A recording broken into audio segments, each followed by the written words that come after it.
Hi everyone, I'm Dave Levine and thanks ever so much for joining me for episode number 45 of the Sports Stories podcast, the podcast where we delve and dive into the lives and sports stories of individuals who had successful careers in sport or through sport. Now in our last episode we had Sarah Green with us. Sarah really showed her vulnerability, her openness, her honesty into her journey, transitioning from working in football right through to now working in netball, and the transferable skills and her passionate interest in learning and self-development.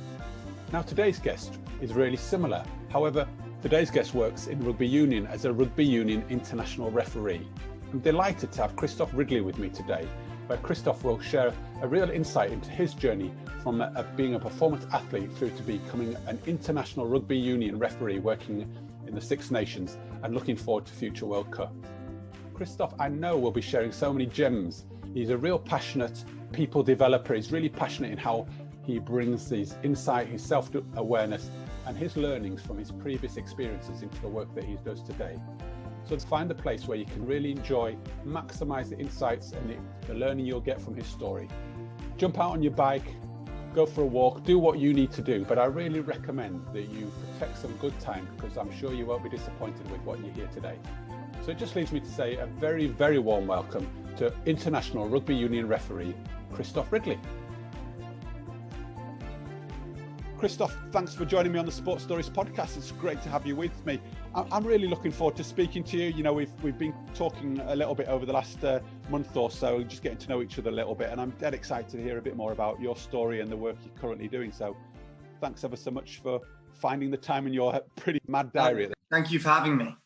Well, Christoph, look, some people know you, some people might not know you, some of the listeners. So as a way of introducing you, and I know that you currently are refereeing at a really high level, but just give us a bit of an introduction to yourself and maybe start off by sharing a bit about how did you get involved in sport at an early age?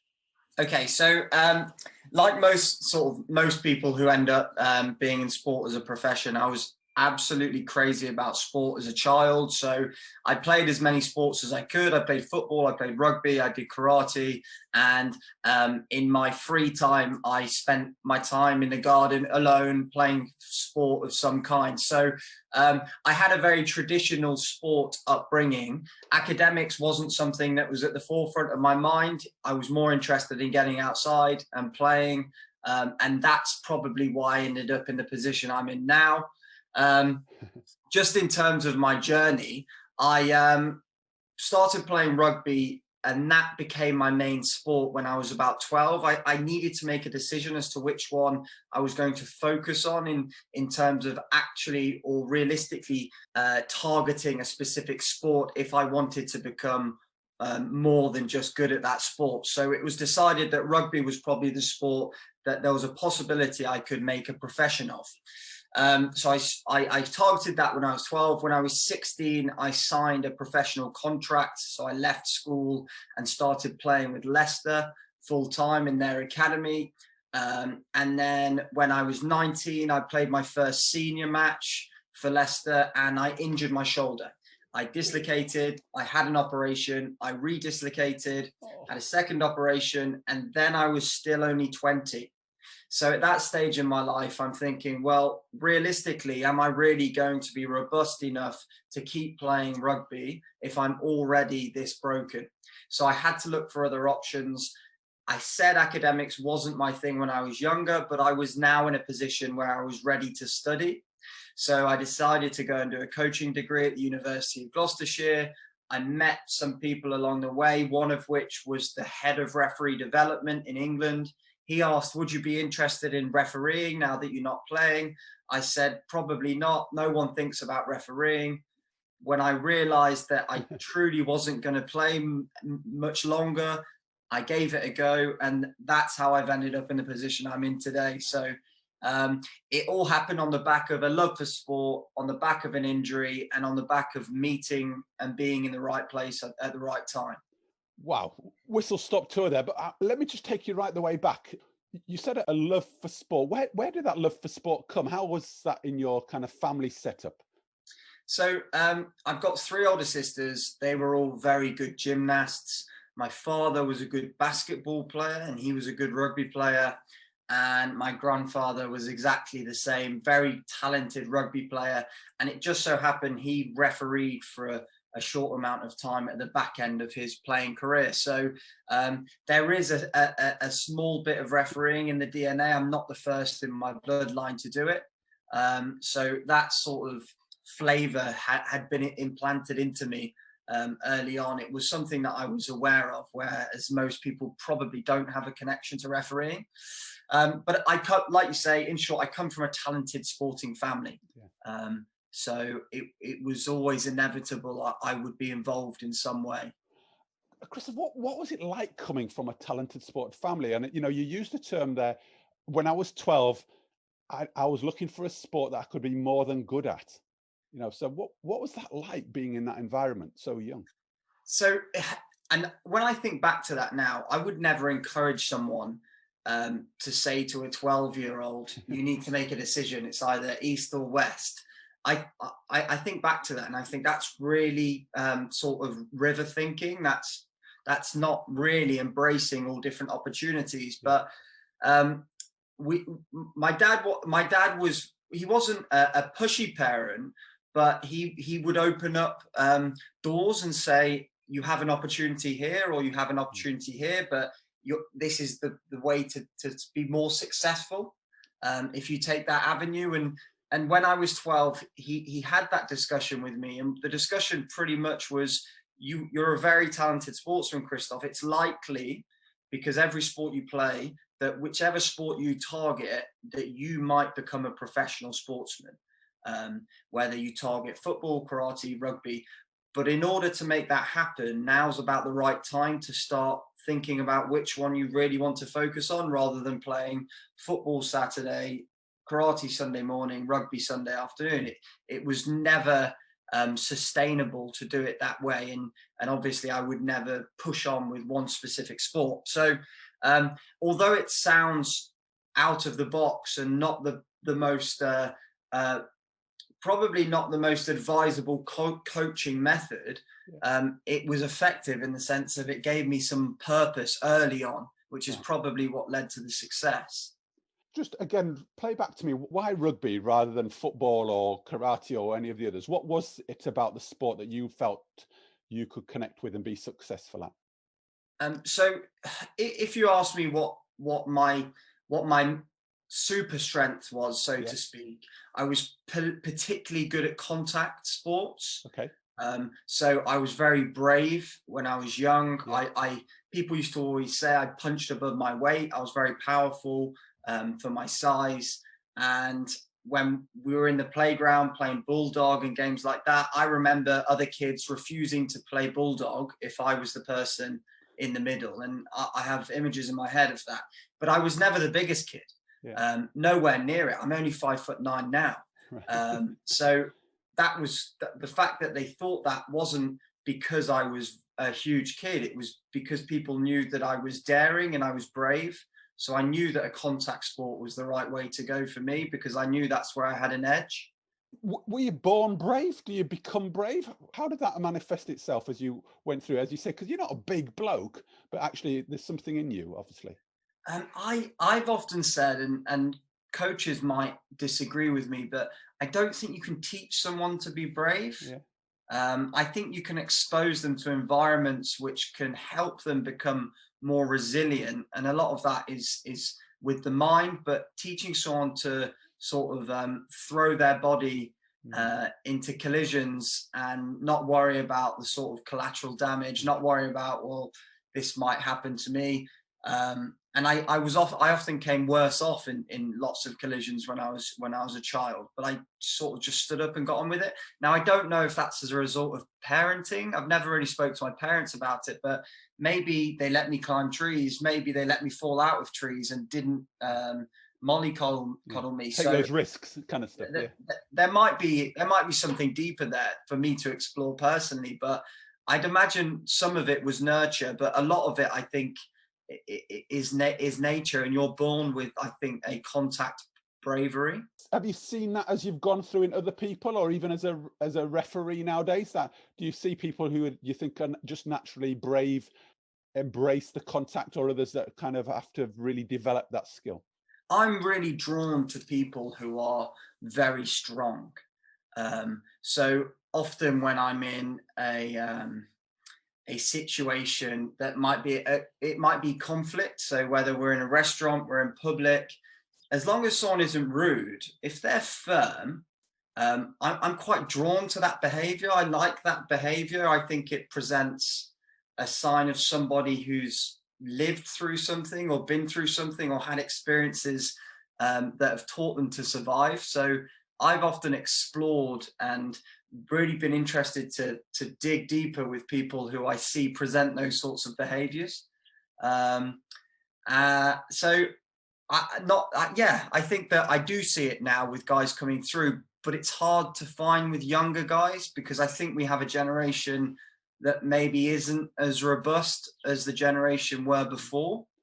How did you become robust then? You know, did you develop that firmness and that kind of, it's not your word, but my word was that kind of nearly assertiveness? My dad is a very firm character. Okay.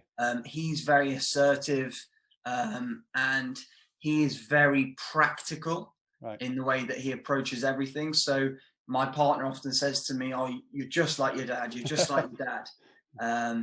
And I'll turn up to my parents' house. I'll present something that is exciting, and mother will say, "That's fantastic, something to look forward to." And my dad will come up with a potential issue, a potential blockage, a threat.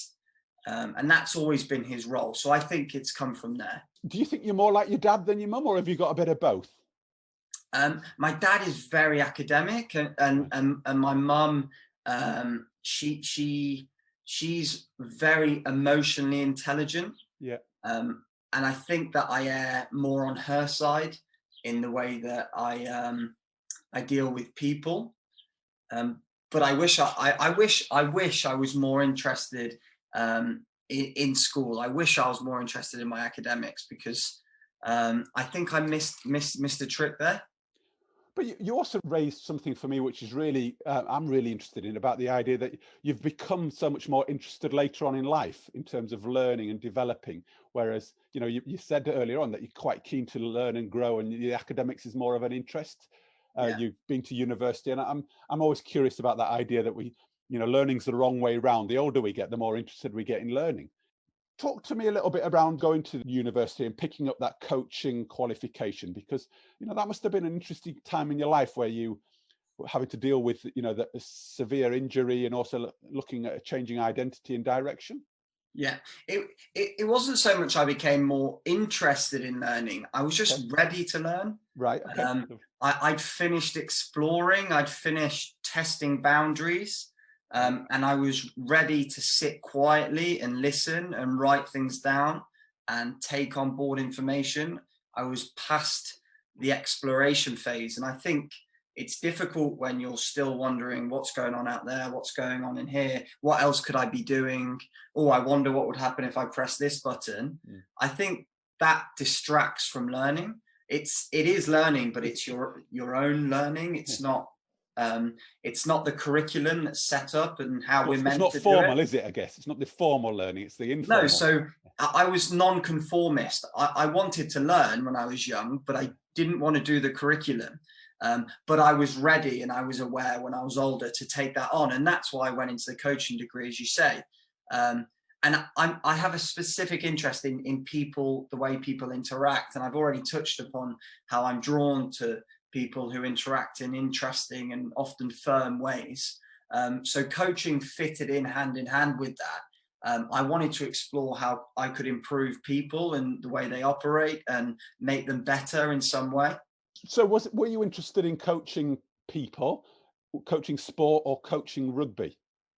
I never had an interest in coaching sport, really. Right. I want to coach an individual. I want to mentor somebody.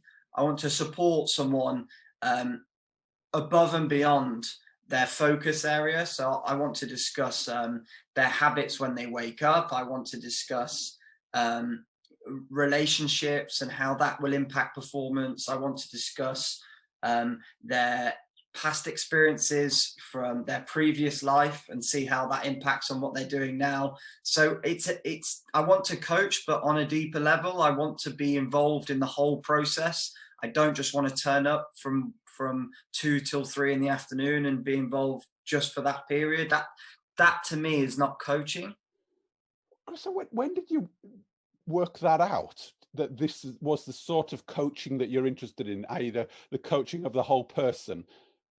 Having gone through a sport coaching degree, was it part of that process is where you found that out, or did you know that before and you've just used the coaching degree as a mechanism just to further some of your development?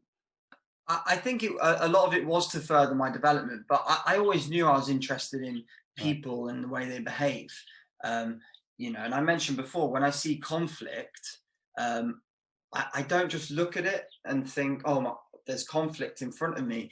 I look into the way people's body language is speaking. I look at their mannerisms. I listen to the way they're speaking, their tone, their volume. And I actually start gathering lots more information than I think most people do, because I'm so interested in those behaviors. And often I'll leave a family party and I'll turn to my partner and I'll say, did you notice the way this person was behaving? Did you notice the way that they looked when this person said this?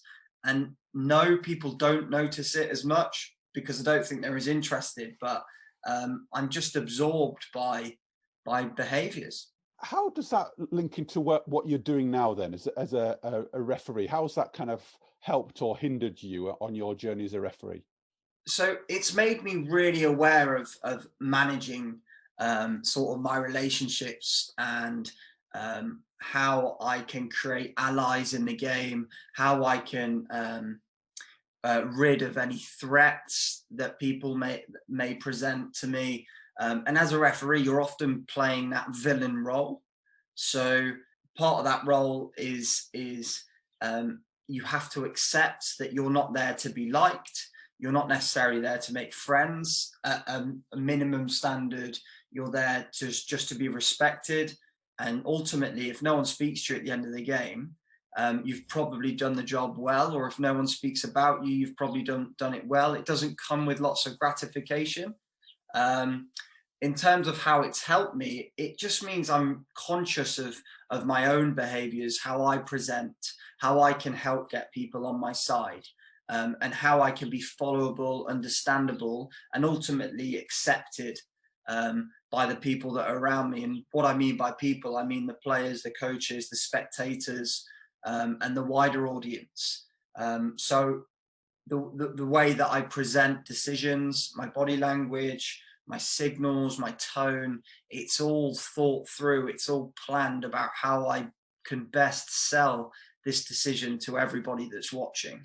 Oh, you used a couple of words there which really jumped out for me, and I'll try and play a couple of them back to you. The one of them was around the idea of gratification. You know, the idea that you said as a referee, you're often seen as maybe the villain. You know, and how do you manage that in terms of your self-worth and your self-regard?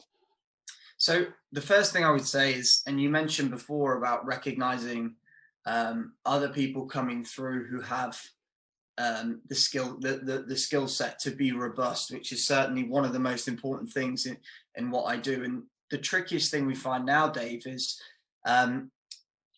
generally young people need gratification for almost everything that they do.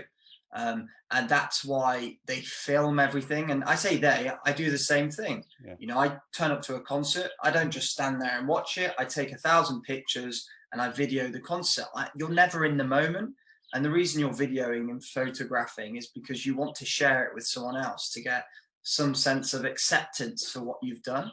So our role doesn't necessarily appeal to young people, to the modern day to human being, because we constantly want reassurance and to be told that it's going well and to be told that that people are impressed with what we're showing them and what we've experienced, even though they weren't there. So it doesn't suit everybody. But I think because I'm aware of that, and because I was aware of that before I started, I knew that when it went well, I would be patting myself on the back and it wouldn't be a case of other people approaching me. And actually my goal now, Dave, is to not be spoken about. And I've had to make that adjustment and say, actually, this is what I want to achieve, even though it goes against everything that emotionally you want. Actually, if I achieve that, then I've done my job well. How do you do that then, Christoph? Because I just think it's such a pertinent point, and you've articulated it brilliantly. The idea again of, success is not to be talked about, in a day and an age whereby everybody's wanting to be talked about. And I just think, are there any strategies or how do you get your gratification if we base it on the fact that you said that actually we all need some of it, or we all need a pat on the back? Do you look for it in a different way then, or how do you manage that? It has to be, and I hate to use the word, but it has to be a quiet arrogance. I think it's not an arrogance where you push back at people who say that you're not very good and say, actually, I'm very good now because of this. It's okay, I can hear what you're saying, but inside I know the truth. I know that I'm put in this position by experts. I know that when I'm stood in that 40,000 capacity stadium, that there's no one else that can do a better job than I can at that point in time. Otherwise they would be there.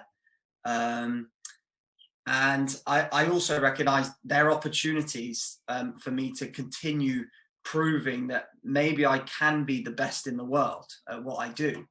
And that you're quietly just ticking over each week. You're reminding yourself, I'm put here by experts. I'm the best in this stadium to be in this position to do this job. And I have the potential to possibly be the best in the world at what I do.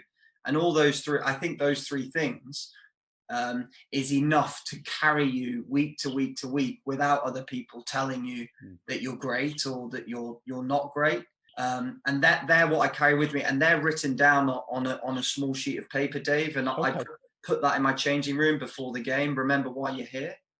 Oh, wow. Okay. So those are the kind of strategies that you use to keep yourself going, a kind of nearly self-affirmation kind of idea. Yeah, because you do, like you mentioned, you don't get it from other people, so you have to draw it from within. And you also pick up, that the term which I really like is that quiet arrogance. And there's a dark side to that, I guess, if you become overly arrogant. And actually, there's how you're using that and kind of getting a fine balance and getting it in a positive state. How do you keep yourself moving forward as well and developing? What's the role of kind of feedback and risking and getting things wrong to get things right? How do you manage that to keep yourself improving? So I've constantly been aware of surrounding myself with experts. And that's partly how we've ended up talking to each other, because I'm constantly reaching out.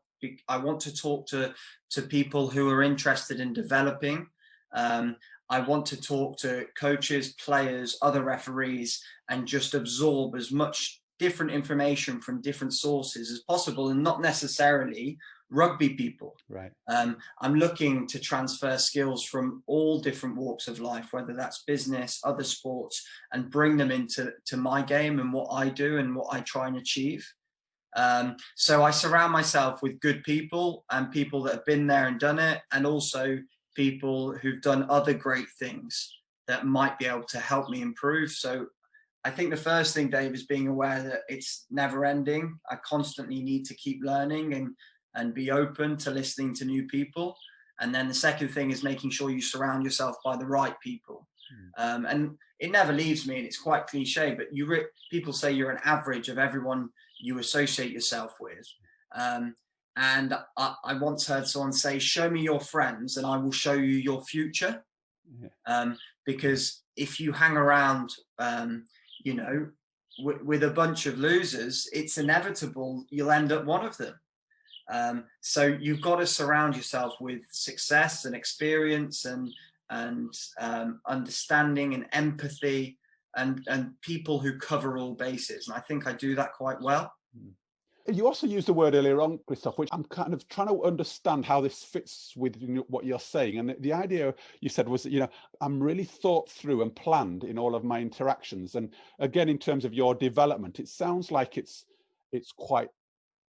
very thought through and very purposeful. And I really respect that. yet on the other side, you also mentioned about being really present and what's in the here and now. And there's a kind of a tension for me between those two as well. So the word I'll say immediately is authentic. Right. So whatever I plan, whatever interaction I prepare for, will always be planned with pure authenticity. Right. So it will be me that presents that interaction in my way and my personality. I won't be planning for interactions that don't suit me, or I won't be planning to speak in a way I don't normally speak, or present in a way I don't normally present. So that's the first thing I'd say, is everything I plan is authentic. I'm also aware there's a risk that you can over plan and you can over script. And I often say to people, scripting can be dangerous, because if something happens, it's really hard to then sort of derail yourself from what you thought the event would turn out like. So it's that awareness that scripting can be good as long as you're aware it might not quite go how you're planning for. And scripting is only effective if it's authentic as well. I just want to give you an example of how I would plan my interactions. So they're not necessarily detailed conversations, but something like this. So when I was first starting to referee in the Premiership, this was 4 years ago. I still look reasonably young now, but 4 years ago, I was really baby-faced, childlike, and walking in those changing rooms with players who played for England and other international teams would instinctively look at me and think, what is this child doing here? And how can he possibly manage this whole group of 30 experienced men who are all older than him? So I knew that I needed to adapt my behaviors to fight that stereotype, to fight that instinctive thought that they would all have. And the way I planned to deal with that was to be slightly firmer than I would normally be. And the words I would use is businesslike. So I planned to be businesslike, and that meant shaking hands slightly firmer. It meant eye contact. It meant not overly smiling and being too flowery as I went in. I wanted them to know that I appeared mature and like I knew what I was doing. So when I say I planned those interactions, the plan was just to be businesslike, and then I had to decide what businesslike looked like for me. Fabulous example there, Christoph. How did you get to that place? You know, there's lots of listeners here will be going, you know, I need to turn up in my workplace or in my environment or in my sport or whatever. And, you know, did you work that out yourself? Did you have some support to work that out and then practice those strategies? You know, because that's you know, for me, playing again that sort of that tightrope between authenticity and being kind of very deliberate. Yeah, and it really is a tightrope, and I haven't always got it right. And one of the points you just made about how have I got there, I've got lots of scars. Right. Where it didn't go well. Okay. But I learned those things early, and I tried things in my career when it didn't matter. Yeah. So you have to choose your moments. Okay. And that scripting and that being deliberate, like you say, that doesn't just go on at work. And if you want to practice to make it happen at work probably isn't the place to practice it, but you can practice it at home. I'm often deliberate in the way I deliver a message to my partner. Yeah. How can I manage my partner's expectations when I tell her the house we've bought has fallen through? How can I deliver that message so that it's not just bad news and there's still something to look forward to at the end of the delivery? So I think even there, in a low-level environment, they're thought through, they're deliberate. It might go how you want it to go, it might not, but it's practicing for that environment where you want to take it. So it's not just using those strategies when you need them, it's using them as a habit. And I think if you make these habits, that's when you become world-class at what you deliver. And as you were talking there, I was thinking, gosh, you know, this is not just something you're turning on the pitch when you cross over the line onto the field as the referee. It's something that you're actually installing in you, whether you're at home, whether you're dealing with your peers, whether you're dealing with the press, whether you're dealing with fans. It sounds like this is something that you're very, very conscious of? I think everybody does it. Whether everyone's aware they're doing it, I'm not so sure. And if someone were to watch this and said, well, I don't do it, unless you are 100% consistent with every character you come across, whether it's your mother, your partner, the waiter in the bar, if you don't treat them all the same, then you are doing it. Because you're choosing different fronts, you're choosing different tones, different language to suit those individuals. So everybody's doing it. Whether they're aware is a different thing. And I love the idea how you're positioning it. You know, your training ground for you becoming a world-class ref is everywhere, isn't it? Absolutely, because it's habits. I think when I think world-class, I think habits. It's something you live and you breathe. It's not something you turn up and become world-class for a few hours and then walk away from it and then go back to average. World-class is a constant. It's relentless, and it's 1%, and it's doing it at a capacity that other people wouldn't be able to cope with. They're the sort of things I think about when I think world-class. And I don't think I'm there yet, but I want to be there. And I've seen people who do demonstrate behaviors which are there or thereabouts that I aspire to be like. But I do think it's full time. It's not something you can dabble in and out. You made me smile there when you said I don't think I'm there yet. And I wondered what's there in terms of being world class? I don't know. And I'm also aware there's no perfect performance. Yeah. There's no completed performance from our point of view. So on the whole, I don't know what I'm trying to achieve.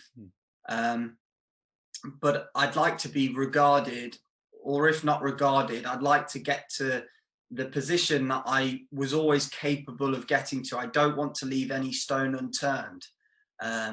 I want to push myself so that I can reach my max capacity. Yeah, whatever that is. Whatever that is. And I don't know what that is. I don't know whether that would be deemed by someone else as world class. I just don't know. Well, and I was talking with a colleague of mine who's also a respected coach, and we were talking about the concepts of kind of boundaryless, or we don't know what our full capacity, and how do we keep pushing the boundaries to find what that, that maximum really is, and it sounds like you're really striving to keep becoming absolutely tuned into who you are, what you're about, and therefore how that kind of turns out in the world and the work that you do. I know it's another cliche term, but it's a journey, isn't it? It's something that it's a journey. And the amount of times I've thought I've completed the journey and I've sussed it and I think, oh, I get it now. I completely understand what you need to do in order to be super successful. And then I hit another speed bump and I realize, actually, I thought I got it then, but I don't, because I've just found this out. And then only days ago, my game at the weekend, you find out again that actually I'm not as completed as I thought. There's something else that I had never considered. So I think you'll always have those feelings that you have sussed it, but then you'll have a realization that you haven't at some point. Well, and my sense is that when we think we've sussed it, that's the time then things are not working. We're actually not, we're not learning, we're not developing, and that's the time when we actually start going backwards. So I really kind of like your idea there in terms of actually being open to the fact that we're continually learning, and actually it's a recognition or review of actually where we're at and how can we go from where we are. You mentioned, Christoph, also, scars, you've mentioned the speed bumps kind of idea. Have you got a kind of an example or a scenario where things didn't go so well, and how did you pull yourself out of that time? Because a lot of listeners again will be thinking, gosh, sounds like this is all perfect and you're just doing so brilliantly, and you're at the top of your tree nearly in terms of where you are in the game. Still places to go, but it's not all been plain sailing. I know that. And actually, how have you managed yourself through the low times? So the first way I managed myself is I knew that there would be low times even when it went really well. So I always took the huge successes with a pinch of salt. I always knew this wouldn't define my career. This wouldn't mean that I'm now the best. There will be a moment where this goes wrong and comes crumbling down. Because I've surrounded myself with people who've been there and done it, I'd heard stories that it's a full circle. You at one stage you're the best in the world, and weeks later you've made the worst decision in the world. And that's just the way sort of our careers work. So firstly, I before I had any catastrophic events, I knew that they were coming. I knew at some stage something would happen that I couldn't control, or that I just got wrong, because you can't operate at that level in sixth gear constantly. Eventually you're going to drop a gear and you're going to miss something. So the event I think about, and it's a game that lots of people know about, it's Exeter against Harlequins. And I made a decision at the end of the game which decided the outcome of the game, and it went into the wrong team, with a clearly a wrong decision. And I had to apologize. I didn't have to. I chose to apologize to the coach directly after the game, because I knew that I'd got it wrong. And I also knew that by sort of putting my hands up and saying I wasn't good enough today, I knew that would disarm people. So I'd also prepared, and we talked before about being deliberate. I'd prepared for what I would do in those scenarios. What would I do if I got it really wrong? And the first thing I've always said is I'll be honest. I'll have a brutally honest review culture with myself, where I will be transparent. And if I messed up, I'll put my hands up and say, Christoph, that was not good enough. And I'll directly approach the person who I need to approach, and I'll say, I wasn't good enough today. And whatever they want to say next, that's fine. But by doing that, I think you can disarm people. So that's one strategy. How did it go in that experience when you were brutally honest and fronted it up with that coach? How did they receive it? So the first thing is you have to know who the character is you're speaking to. So you can't plan to have one specific method with how you're going to deal with it, because not everyone is going to respond in the way you want them to respond. So you have to make sure that the way you're going to attack it after you've got it wrong suits the individual who you're going to take it up with. And I knew that this particular individual was rational, was reasonable, and would be understanding of the fact that I'd got it wrong. One of the other reasons I knew that was because I'd got it right so many times before. I had money in the bank, if that makes sense. I'd refereed 30 games that had gone really well. So this was one mistake. And if I could be transparent and honest about this one mistake, then I just think your respect actually goes, your kudos increases, as opposed to going the other way, because people see, oh, he knows when he gets it wrong. He's honest. Knows he doesn't know everything. But therefore, there's also a good temperature test there. That he also knows when he gets it right, because he's honest. Yeah, and again, back to your question about how I knew how the coach took that. I knew the character would take it well, but I chose my moment. And the moment isn't immediately after you blow the final whistle. Okay. You've got to and you spoke about temperature. You've got to make sure the temperature in the room is the right temperature before you make that approach. And for some people, when something has happened, whether it's in work or in sport, if something has happened that's upset someone and you need to engage that person, that opportunity might not happen for days. You have to choose your moment. And it just so happened that my moment came within an hour after the game, which was fantastic, because it meant that I drove home that night with a clear mind, lots of regret, but a clear conscience. And it meant that I slept well that night, because I knew that I'd been honest about what had just happened. And I wouldn't have liked carrying that baggage for days, waiting for my moment. I don't think that would have been healthy. Yeah. So the sooner you can make that intervention, the better, in my view. But you've got to read it, and it can't just be on your terms when you get it wrong. When you get it wrong, it has to be on the other person's terms. And you're sharing so many lovely stories and examples, Christoph, and I'm still drawn back to asking a similar question about, gosh, how did you develop this sort of intuition and this awareness and insight? Because again, lots of people be going, wow, how have you, you're always saying, I've got to read it, I've got to pick my timing, and I've got to check the environment. Can you develop that? Did you develop it? Is it through your rugby referee training? Is it through the coaching? Is it through you just constantly feedbacking to yourself and surrounding yourself with good people? What tips might we give to those that are wanting to be in tune with this way of leadership or management, really? So again, I said at the start, and I harped on about it at the start of our chat, about how interested I was in other people's behaviors. So I'd seen healthy debates, I'd seen toxic debates, I'd seen conflict, both on the sports field and in the street.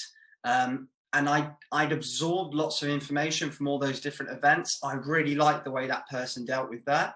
Oh, I don't like how they just spoke then. That came across really poorly, and that's a poor use of language. His body language over there, that is fantastic.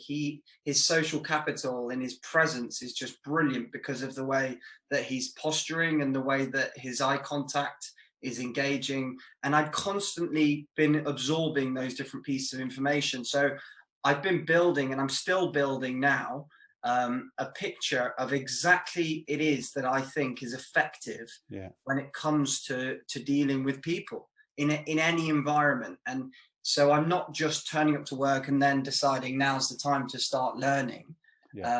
I'm always reading the room and grabbing information constantly. Brilliant. And forgive me for keep going there, because this is ongoing learning. It's incidental. It's everywhere, isn't it? I've captured the words of curiosity and absorbing as being kind of real strategies for development, actually, or the strategies you've used. I'm very, very nosy.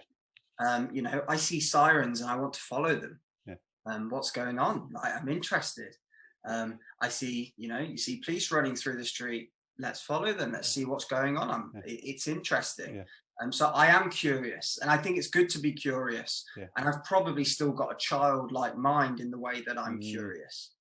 And I think that's healthy. People say, and you often hear them say, you should still want to explore. You should remain curious and creative and full of wonder. And I try hold on to that. I think I'm lucky because naturally I'm like that.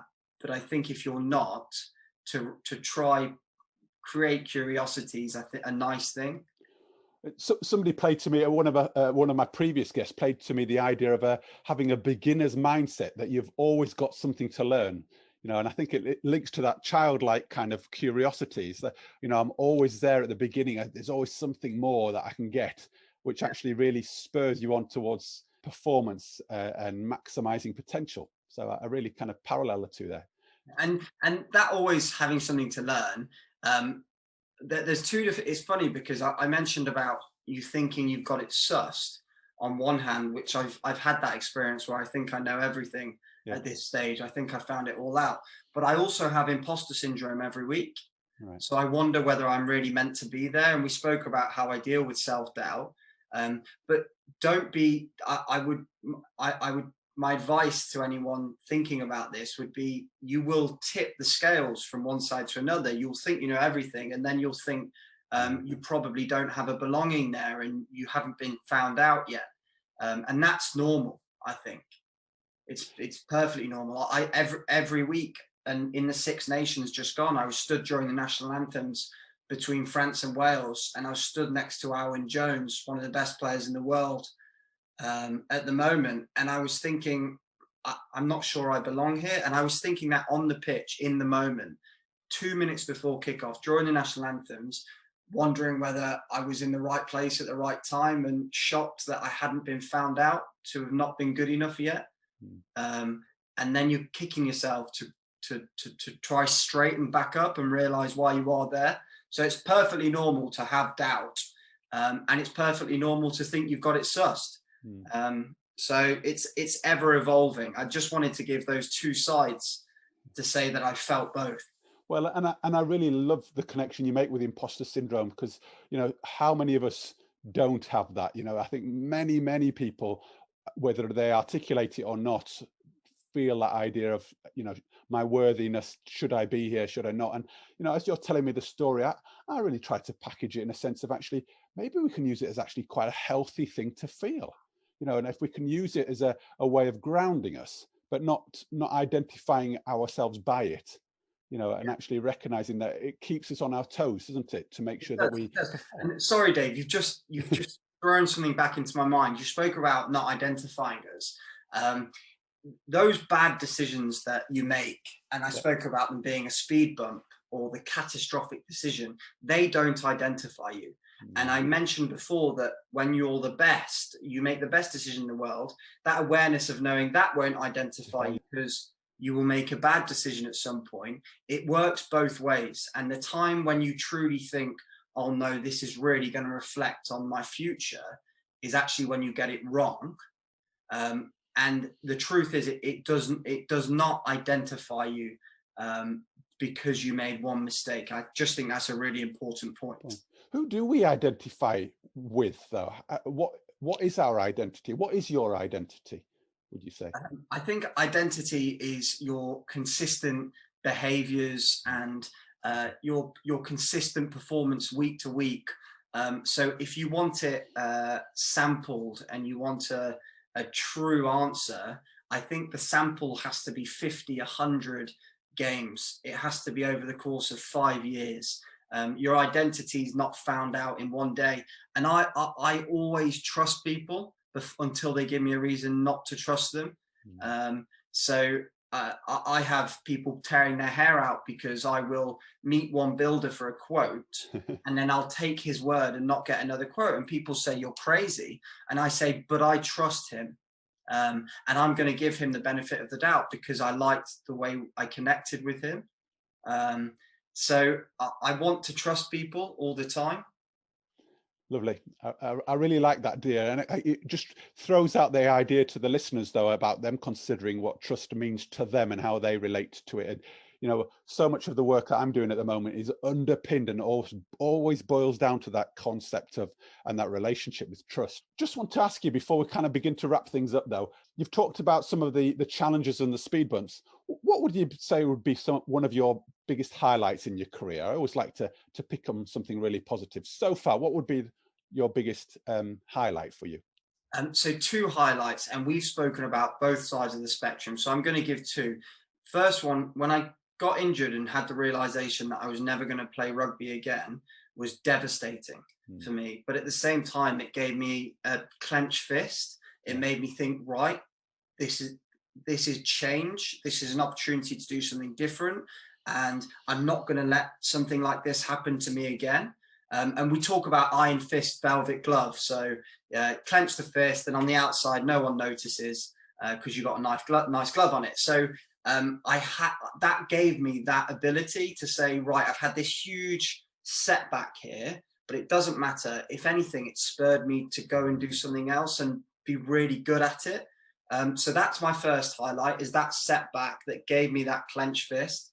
And my second highlight is when I then got a professional contract as a referee and realized that I'd now got my foot in the door to the possibility of being the best at something else. And I realized there was an ability to transfer from one thing to another. And I think that they were 2 special highlights for me. One being a huge setback and one being the pickup again, where you restart that journey with something else. And I think they join together really nicely, as opposed to just thinking of one game that's a great highlight. I think to connect those 2 together, and one day I'll come back on the podcast and there'll be a third part to this story and then possibly a fourth part to this story. So those highlights should connect, and they won't all be good things, but there'll be things that made for good things. Yeah, pivotal moments. Somebody termed that for me as well, that you made them into pivotal moments in your career. Yeah, and whenever you're asked for a highlight, I think people assume you're going to tell them the best game that you've been involved in, or the best moment. And I just think highlights are more than your best. Highlights sometimes are the worst.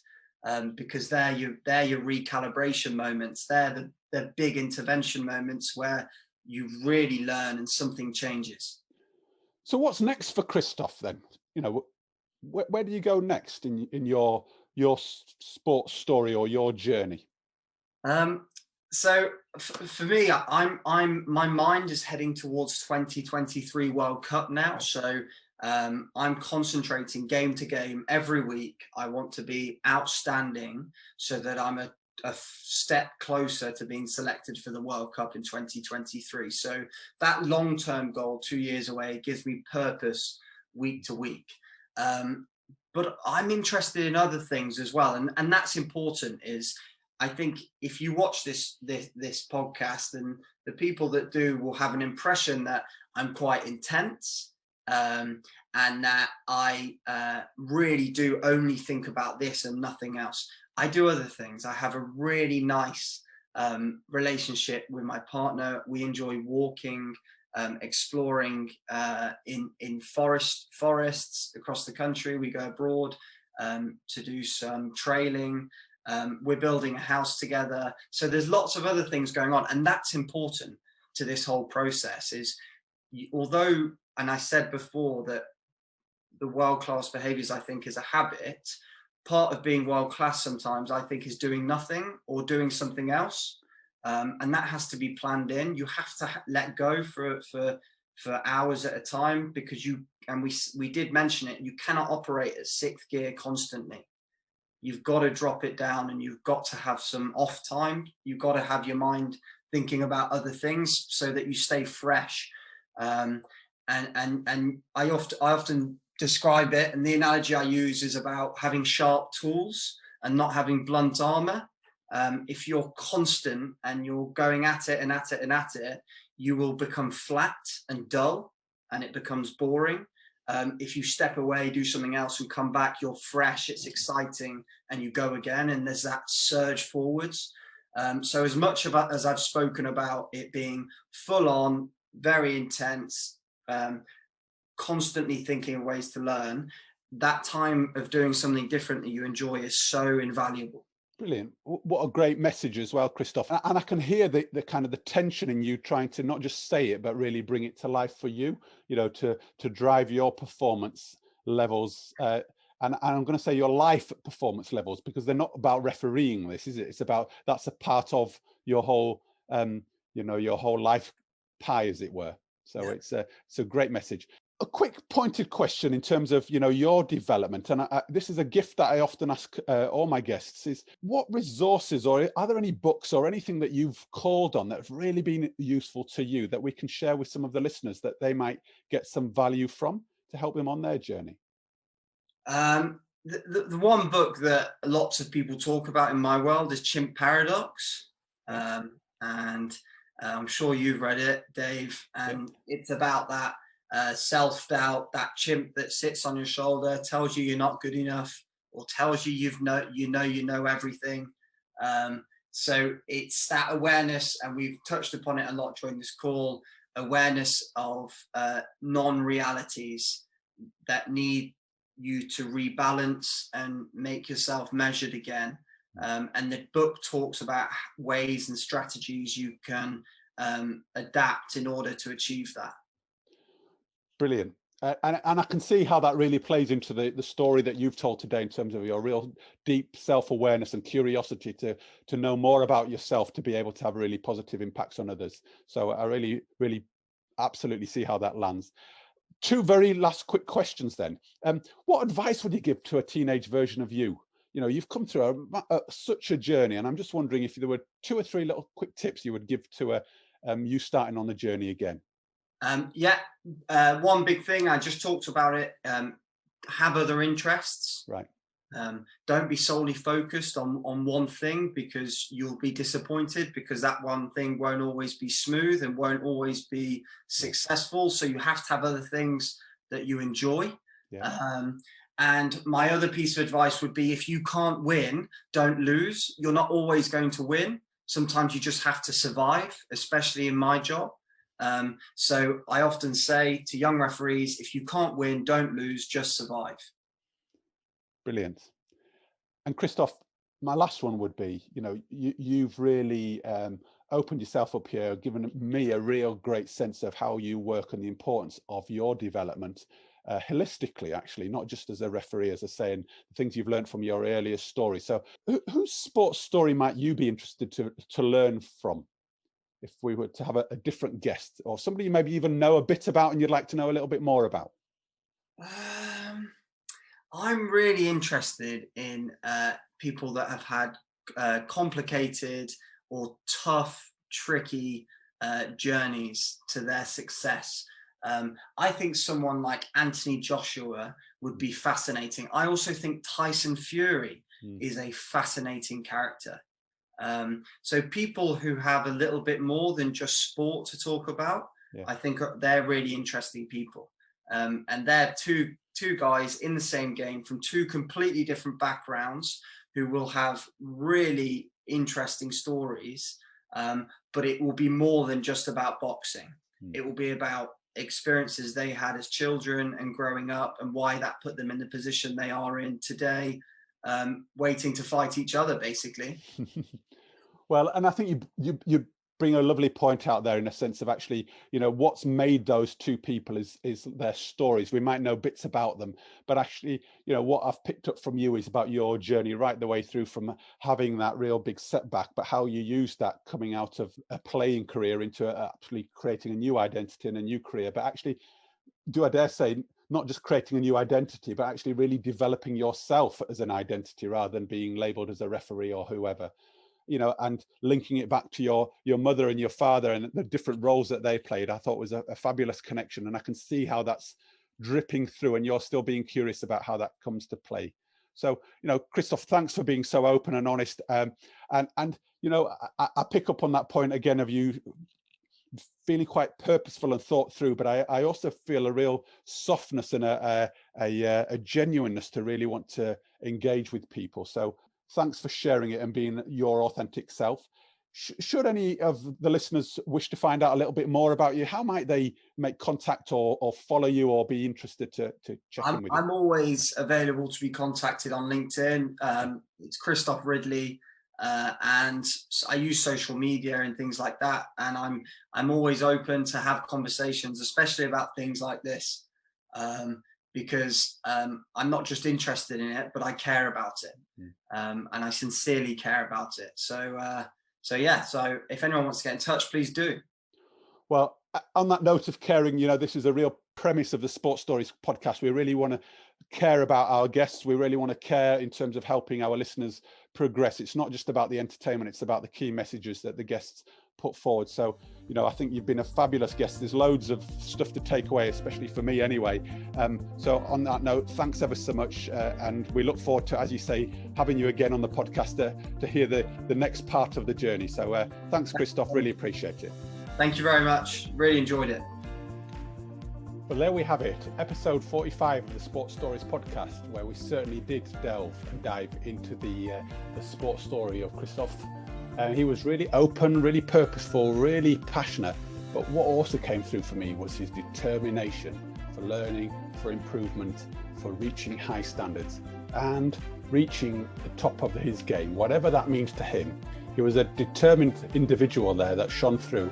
And I really love the idea how he touched on some of his adversity and how he turned that to really take the positive mindset out of it and the positive experiences out of that to really drive himself forward. He had a family experience which really underpinned that and really gave him some key messages and key lessons to help him drive forward.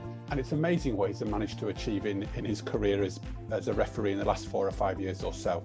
And I can see there's quite a long way to go still. What also really struck me, though, throughout the whole conversation was his openness to the tension and the dilemmas that he's facing. One of them being around the idea of being very purposeful and planned, when the flip side of that might be about how that might take away from being absolutely present and in the here and now, and how he's navigating the balance between the two. The other thing was around performance habits and actually the consistency to put those into place, because his behaviours were really about forming really positive habits and how you can maintain that and the sacrifices you need that, whether you're a performance athlete, but he's really bringing that through into the idea it's a performance habit, whether you're in business, whether you're in sport, whether you're in refereeing, wherever you are. And I really like the idea how he sort of transitioned that across. And lastly, the other sort of tension that he talked about for me was around his self-belief and confidence, and how he had a quiet arrogance, and how he needed that to affirm himself and get the gratification to keep motivated and keep going forward, where you're often seen as the underdog or the villain or the person bringing the sort of the wrong news or the bad news. Right the way through to the idea that, you know, he had quite a lot of self-doubt at times. There was some imposter syndrome. He wondered whether he was justified in being where he was at. And I really like the idea that he saw those as a positive tension and a positive balance, and how he used that to keep himself driving forward. He also talked lastly around sort of reaching his goals. And I really like the idea that he kept being quite goal focused, but then he flipped that and also was really curious about the idea that he doesn't really know where he's going, because we don't really know what success is, and by putting a barrier on the top of that in terms of a goal, it might actually be quite limiting. So a really questioning, a really thought-provoking conversation was had with Christoph today, which leads me to offer the questions out to you to consider. Christoph mentioned, if you believe that you are an average of the people you associate yourself with, then what would be your average? How would you measure your average based on the people that you surround yourself with?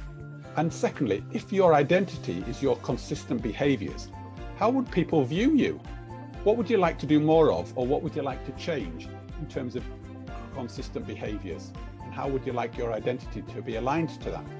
A couple of big questions again for you to consider, and I really encourage you to take the time to sit back, review, think about them. You don't need to come up with an answer straight away, but I think they're such good questions that really make you consider how you move yourself forward in life and really add value and maximize your impact and your potential.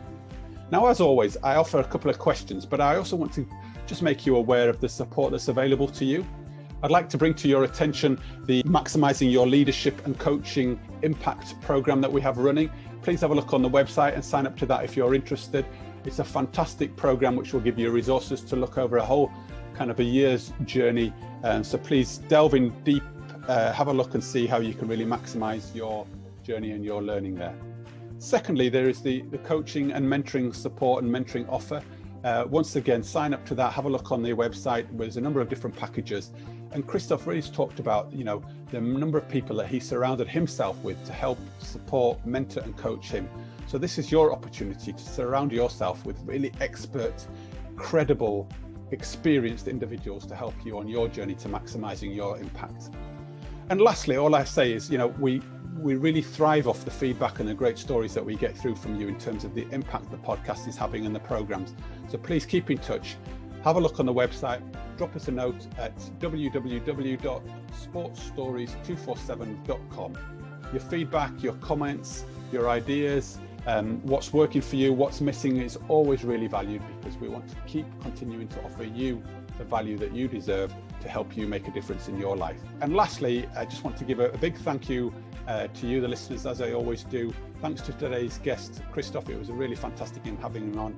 And I'm really looking forward to inviting a double Paralympian athlete with me for next week's podcast. So take care, have a great week. And for me, Dave Levine, I really look forward to having you with me on the Sports Stories podcast next week.